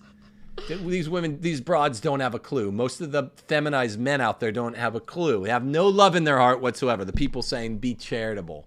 But what they're calling being charitable is being more female. It's the lesbianification of society. You dump them fast. That one, I'm not even saying you're hoping for a reversal. Dump them. If they say talk this way, speak this way. Women, you shouldn't probably be, you're not going to be comfortable when you hear a man speak because you are not a man, and men and women have different things going on. I'm more comfortable physically when I'm talking to another woman because we have very similar souls, so to speak. We have similar emotions, that sort of thing. Sometimes I do. I'm a very tough woman or whatever. I could hear a man talk and I'm not getting all verklempt and scandalized. She's not But they kvetching. do speak harshly and more cuttingly and more critically. They need to. They're men. No. So But what if they sick. say, "Oh, I listen to all these women's prophets who are male, and they have very popular YouTube shows, and they make me feel so comfortable." No, that's why, because they It's the speak lesbianification like of women. society, right. The reason, ladies, you like those guys online who speak more femininely is because they speak more femininely. And don't come on to our porch and start telling this guy to speak like that. Because I hate that. I find that very unmasculine when men start, the women's prophets, that they start like knowing what women want to hear, and they have a very soft voice, and they're being very empathetic, and the tears are coming out of their eyes. That's gross. I don't appreciate it. Guys, if a woman starts trying to make you into one of the women's prophets, dump her. Those guys are, as we say on the air, they're F-rated maggots. They're F-grade maggots. Yeah. They're F-grade maggots. That's And what ladies, I if say. you don't like what a man is saying, like if Tim and his buddies are over and they're never talking about things that are crass or anything, but if he's using foul language or whatever it is, and I've never been in this situation, but let's say that I am scandalized by such male speech, you know what the appropriate response is? Leave the room. If you don't like what Tim says on this show, turn it off. Do not send us emails or texts or anything telling Tim how to speak. Women, stop doing that. Dump them. Dump her. The monitor's about to fall off. Just knock it off. If you see the monitor fall off, it Dump meant 'em. that we dumped it. We dumped it. Onto the floor. So, yeah, the worst thing that anyone can say is be charitable. These are people with zero love in their heart, zero clue what caritas really is. Our Lord Jesus told the woman, she called the woman a dog, right? Mm-hmm. And she said, well, even the dog eats the crumbs off the table. And then he's like, oh, I like you. You're not kvetching, so I like you. Yeah. Our Lord called his best friend, after a bold declaration of his best friend's love for him, he called him Satan. Get by me, Satan. Have you ever heard the things St. Paul says? Don't quote St. Paul to me about think only of nice stuff. St. Paul disses players on wax on the regular. And he knows how to lay on a diss. So don't give me the bull. Don't give me the bull about that stuff. Yeah, don't let women tell you how to talk. Never. If a woman ever tell you anything or hushes you, if a woman shushes you. Oh my gosh. Or, okay, I have to get up and go. If a a woman shushes you, dump her. That's nuclear. Dump her and don't let her back. Yeah. A woman who shushes you is an outright feminist. It's a bold declaration of war without congressional approval. It is that is. If Tim talks about topics like certain things, like he and his buddy Nick Rover, and they went and saw Sound of Freedom, and that's a topic for me. I really do get upset about like kids getting hurt or whatever. They were in the main living room. Don't be a girl. Discussing it. You know what? It really did bother me them talking about it. I just find that topic very unsettling. The appropriate female response when you ladies are around a man, you don't like what he's saying, you find it uncomfortable, it's crass speech, is to you leave and you excuse yourself or turn something off. Or if Tim's saying something on the show, find another podcast. It isn't for you to go, excuse me, sir, you need to stop talking about this because I am uncomfortable. Ew. That's a feminist. Dumper. Shushing is completely unacceptable. And in that instance with Tim, by the way, I just went and I just started doing some crafts quietly in the corner. And later he was like, where'd you go? And I was just like, oh, I didn't want to seem like I was being critical of what you guys were talking about. It really does just shatter my calm. So I quietly and discreetly excused myself without making a scene. I can't believe you guys are talking. You don't talk about that stuff. See, I don't even like that. I don't even like the removal to the other room, spiriting yourself away to another room. Just grow a thicker skin, ladies. Seriously, get a thicker skin. Hard times are coming. Yeah, I don't even like that. You're like, I went and crafted in the attic, and I'm like, you should have just bit down hard on your lip and stayed there. Gotten a piece of leather and just bit down hard. I don't even remember what we were saying. But by the way, none of this is like body sex talk. That's not what we're talking about. But bad language, I've noticed an uptick on people complaining about women writing us emails. If men are talking about other men cussing, then sir, you need to grow a pair. But if we are going to spray you off our porch if but you do if it's women that are writing me, they will write Tim and they will say, I'm a regular viewer.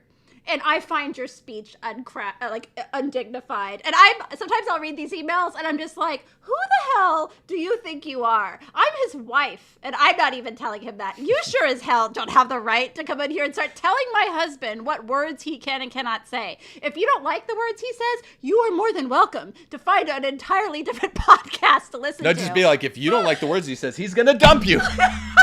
I mean, we're serious about this now. I'm so serious. Go find a woman's prophet if you don't like Tim's speech, ladies. There are many large ones on the intranet, and they're huge in both the trad and the Novus Ordo worlds. All right, rule number 9. If you're courting, now this one requires a little bit more nuance, and we want to get to 10 and we want to get out of here. But this one's a slightly more nuanced because it can be important for the sexual chemistry of an eventual marriage. So we have to draw a thick line down the middle of this rule. If she tells you how to dress. Oh, okay. But there's a line down the middle. This is very, very bad. It's very, very gross. Compliments are great. And both men and women like to be complimented. Where the F did we get off as a society where the man goes, you look beautiful this evening. And then she's like, oh, thank you so much. Let me grab my hand. You say you look really handsome too. Men want to look good too. You know what I mean? Women, I don't know if you realize this. This might shock some of you, but men have feelings as well. And men love compliments too. And they also like to be appreciated. I'm noticing this more and more even with our dating service where women are like, I'm very picky about how a man dresses. Guys, if you're on a date and a girl says she doesn't like what you're wearing, dump her. Dump her immediately. Well, I mean, okay, we're talking about like a 6th date where you knew steadies. Yeah. Okay, so here's the line down the center of rule number 9. This is a big difference. We have a lot of scientific testing here because we run this matchmaking service. Yeah. If you're a more red-blooded woman that's more capable of becoming visually stimulated by a man's appearance, it's about a 50-50 we're noticing. Good women come from rank A, visually stimulated by a man's looks. Can't be not visually stimulated by a man's looks. Either can be a good woman. It's some very deep-seated social thing, probably having to do with feminism. I don't know what the inception of it is. But if you're a married woman or about to get married, let's say an engaged woman, and you're complimentary of your husband's looks and you just say something like, I really like when you wear that one shirt, it really helps things along. Yeah. There's nothing wrong with that. You look really good in green, which Tim looks really good in green. He hates wearing green, but he looks really good in green. Yeah, you look good, but I'm not trying to be dirty now because we're thick skin but weak stomach here on Rules for Retrogrades. Liberals are thin skin, strong stomach.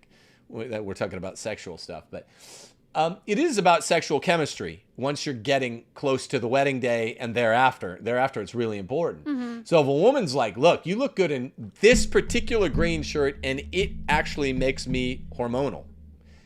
That's great. That's great expression. That's positive.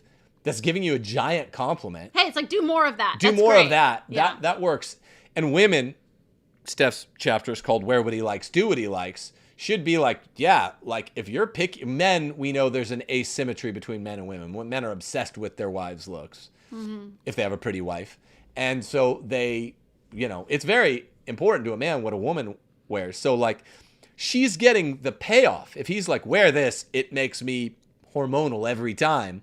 It's good for our marriage. It makes us commit the marital act more often. It's holy, it's healthy, it's happy, it's safe. Great. If you're one of those category A women that are more physically stimulated by a man, hey, look, I'm not trying to be rude. You're a really handsome guy, but for that 6 months, you were doing the shoulder presses and the bench presses, and that really affected how you looked and how I felt. That's fine. See, that's really positive. But if you're class A or a class B woman, can be a lot of good women here, but you're like, I'm just not that into his looks. I'm more into like how he, whatever, like makes the donuts or whatever. The time to make the donuts, guys. Turns on those mysterious women. Whatever turns them on, if it's not looks, then don't bother your guy about like wearing a 3-piece suit, because that tends to be very insulting. And that tends to be like, I don't care about me or you. I care about what other people think. I've noticed this uptick in women constantly telling men what they want. I want you to dress this way. I want him to look this way. But if a man dares to say, yeah, you look fat in that sort of dress, they'd flip out. Right. It's the inequity of what women think they can get away with versus what they will take. And the inequity, what I'm saying is there's an asymmetry there. Yeah. The asymmetry reflects that the inequity should go the other way. Right, yeah. Because all men are turned on by certain dresses or by their wives. Men are visually stimulated. Right. Only about half of the women are, the statistics show. So you should expect the man to be more picky. Hey, don't wear this dress. It honestly makes you look a little chubbier than you are in reality. And I'd like reality to shine through. Wear these dresses. They look dynamite on you. Only throw out everything in your closet. Most men, if they're being honest, throw out everything in your closet but these 5 dresses. Wear them the 5 weekdays of every week. Do that. Wear what he likes, do what he likes. But on this score, if you have a category A woman, then this is one of those mutual things. We don't believe in mutual submission, but if she's wearing things that turn him on and he has 5 outfits because she's category A woman that can turn her on, what kind of idiot's not going to listen? Men don't really care what they're wearing in the first place.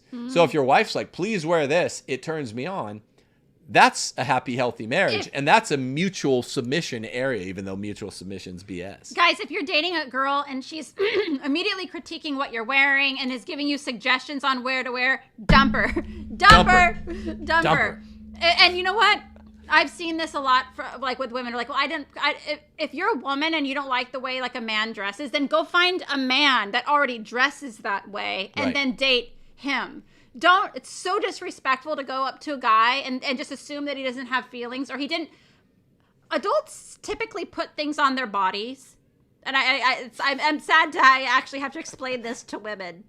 An adult man typically goes out, purchases with his own dollars, and adorns his body with things that he thinks looks good on himself. And for you to go in and chide him like a child that's not your style or that's not what you like, you're a brat. Guys, dump them. Unless, now this is funny because this is where Steph gets harder on the women. Unless you're a category A woman and you're like, you look amazing in green. No, there's a way of doing that. And it makes me want to have babies with you. Then that's cool. Guys will never complain about that, right? Even if you're engaged. Right. This makes me want to have babies with you all the sooner, even though we can't till our wedding night. But please wear this shirt in your closet. It's also nice if the exemplar outfit is already in the wardrobe of said man. Because then it means like, hey, look, it's already your clothes. Can you just wear this more often? Right. It's insulting. And what the biznatches usually do is they'll point out another man's shirt. They want it right away. Yeah, they'll point it out off a mannequin or another man akin to them. And they'll say, do like this guy. Now that's very rude. That tends not to be your woman that's talking with the pure motives of just wanting to be turned on anyway. That's the woman that cares about the trappings of wealth and all that bullshit. Yeah, I know. This happens a lot, too, even on this channel with you, where I've seen people say, Tim needs to be dressing up more. It's like, no, he doesn't. Hell no. I like that he's comfortable. Don't tell him things that I'm not telling him. When you look at these guns. Come on. I like this guy in his comfortable attire. And like, if Tim did not bother to get himself a wife that's like nagging on how he talks and speaks and what he wears. And then like he does the show and then all of a sudden out of the woodwork come all these people that are like basically taking my role and the opposite direction that I would take it. Yeah, I didn't get one of those wives. Yeah. Most of your husbands did, and I'm sorry to say. You know, I don't mean all of you paratroopers or retrogrades. I mean the complainers. You guys, your husbands have to deal with that. This is a lovely lady here, and there are some shirts that you will ask me to wear from time to time. But that's private, and we'll keep that between us. I know it's wrong. What's funny is that I think with these, on this particular example, like what women could do is they could help, like if they want like a certain more like outfits, the guy to wear something that's more like flattering to him. You could help guide, like, oh, this looks really good on you. This looks really good on you. Do you want my input? If not, there's cool. a feminine way. You're cool, and I like what you're wearing anyway. But if I'm a category A woman, here's one outfit in your closet that I love, and please wear that because it makes me want to make babies with you. Now, it's pretty clear, right? Right. If a woman ever says to you, just, I don't like that shirt, dump her immediately. Dump her right away. If she says something like that harsh and critical of you on like the 5th or 6th date, oh, I don't like that shirt. I don't like this. I don't like that. Dump her. Rule 10, also related to finery, clothes.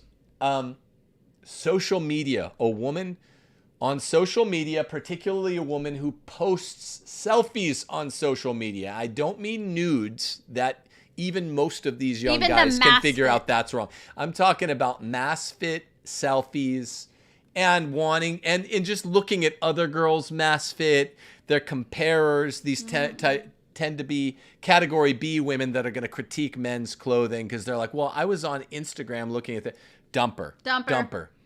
If she you don't want social media thought. Nope. Matter of fact, I think all women should just get. I'm going to start making a plea with all of the people who watch this show, particularly the women, to get themselves off social media. You can watch YouTube. Still watch this show. No, I mean like Twitter, Instagram, all that stuff. Just get off. It's so bad for you women. Had a big account on Twitter. It's so widely bad for followed. Women. Ask your husband. But you're like, this is bad. I didn't make you. I probably should have. But you were like, this is bad. I'm going to get off. And I was like, that's a wise woman. Let me tell men what's going on with a woman. If you are dating a girl and on her social media page, on her Instagram, for example, if it's predominantly selfies, you are dumper. You're going to be constantly competing with her notion of approval, meaning that you're never going to be enough. Your approval is never going to be enough for a girl like that. The reason a woman is putting pictures, even the mass fit girls, nonsense. So it's just childish. The reason women are doing that, I'm going to give them the straight dope now, is because they want constant praise and attention. And women who need that on social media, just constant comments, oh, you're so beautiful. Oh my gosh, you're so pretty. Oh my gosh, look at you. Dumper, because those women will never be satisfied with the attention of just one solitary man. They're out there doing that because they need the approval of the world. Here's why. Here's the ontology which underlies that. The active-passive dichotomy, the active-passive principle of porneia. Men don't understand it. That men are tempted to sin with their eyes because they want to be, if they're being weak, the passive observer. Well, actually, they're the active observers, the visual observers of porneia. Women in this case are wanting to be the subjects of porneia. I didn't understand this as a young man. Women are not tempted to look at nudes of men. Mm-hmm. Some fringy, weirder women are, but they have some issue, right? That women are not, and I've seen all the statistics. I know there's something which offsets them. Men struggle with looking at porn. Women, and I shouldn't be saying the P word, darn it. Women are tempted to, I don't mean all go and do nudes. They're tempted to use, to pornographize and be looked at by a whole bunch of men. Right. This is them because in human sexuality, women are the passive principle, that which is merely there. Men are the active principle, the ones who, you know how life works. Men are the ones that are active. Women are the ones that are merely receptive. That's how porneia works as well. Women don't have the same temptations as men. Men don't really have the same temptations. And that's why with the radical egalitarianism that has beset society because of the feminists, if a guy posts like a picture of like a scrape on his arm and he's like shirtless or something, he's not getting out of it what a woman would be if she posted like a near topless photo from a scrape. The woman would be trying to... The guy's showing the scrape. Yeah, the guy's showing the scrape. Look at this full body shot of me and so happens my scrape. This little scrape, yeah. The guy's not getting the same thing. Same thing is if a man shouldn't give himself the excuse of like, oh, let me look at that scrape photo of the hussy woman, just because I wanna observe her dermatological health. That's an excuse, but it's the same thing, same principle in reverse for a woman. If she's looking like, oh, I can't see the scrape, she's probably not looking at the guy lustfully.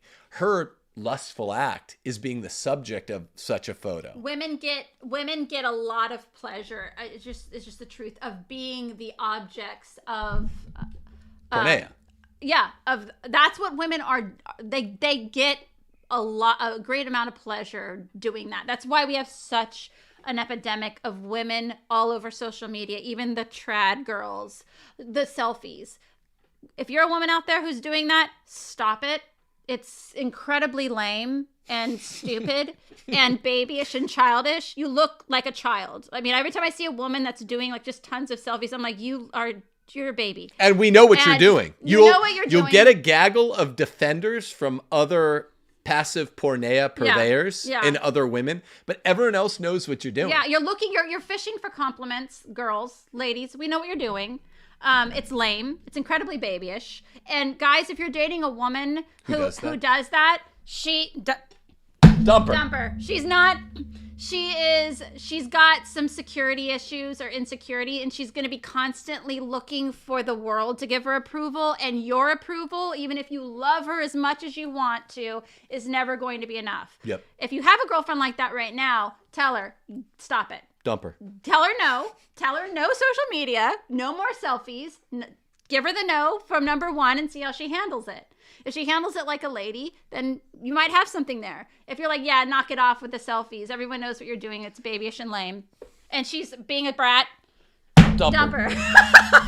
Rule number 1, say no often. Rule number 2, say no often. Rule number 3, declare in a masculine, bold, affirmative way, without any doubt, where you are going to live with your wife. This is when you're courting a girl. Rule number 3, if she cares at all what her mom thinks, dump her. Rule number 4, if she cares too much what her dad thinks, dump her. Rule number 5, if she doesn't mainly ask you about your fun plans, which she's going to graft her life onto if things work out, dump her. Rule number 6, if she thinks her job or degree is interesting, dump her.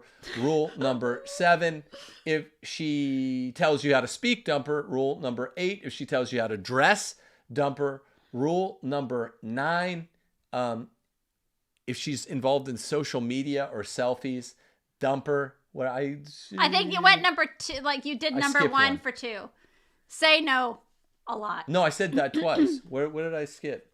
If she thinks her job or degree is interesting, dump her. Tells you how to dress, tells you how to speak.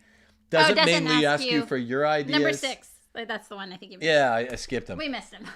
I messed up my review. It is time to dump the show. It is time to dump the show. This is a 2-hour show. I think you guys need to dump us right now, because now we've got all of our categories. We're all going to dump each other on the count of 3. It's mutual. It's been a great fun. Tune in tomorrow for Aristotle's Ethics. Go to timothyjgordon.com and register. 5 p.m. CST tomorrow.